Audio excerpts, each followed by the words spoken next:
Hi guys, welcome to my channel. I'm going to share my first time experience here in Boracay.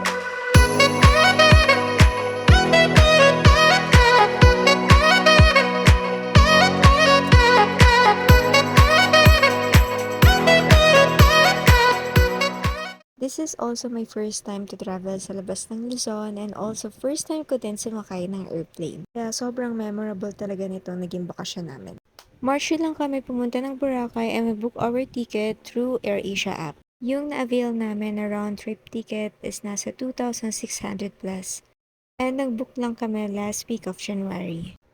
Sobrang bilis lang pala talaga ng biyahe. Siguro nasa 30 minutes lang yata. And kahit na delayed pa yung flight namin is maaga kami nakarating. From Coticlan Airport, sumakay lang kami ng tricycle going to Jetty Port. If DIY kayo tulad namin, is kailangan yung pumila dito sa registration and verification counter. Don't worry dahil mabilis lang din sila mag-process basta be ready your payment para sa mga fees and you should also present your IDs. And after that, pwede na kayo pumasok at may magbibigay sa inyo ng mga seat number para sa boat. Pagkadating namin ng Boracay Jetty Port, isasakay ulit kayo ng tricycle going to your hotel. Pero kami, yung nirent namin is yung parang mini jeep para kasya na kami lahat at hindi na din hassle. Dito kami nagstay sa Canyon Hotel and Resorts. This is located at Station B. Medyo malapit na siya sa dulo ng Station 1. Nagstay kami dito for 4 days and 3 nights. Ang binook namin na room is 4 and ang total na binayaran nila is 25,800.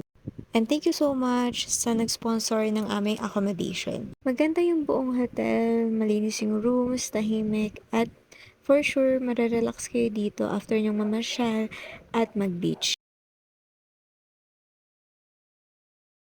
After dinner namin, pumunta kami ng D-Mall. From our hotel, sumakay lang kami ng tricycle dahil yung D-Mall is nasa Station 2, medyo malayo na siya sa amin. Pero kung masipag ka maglakad, pwede naman siyang lakad.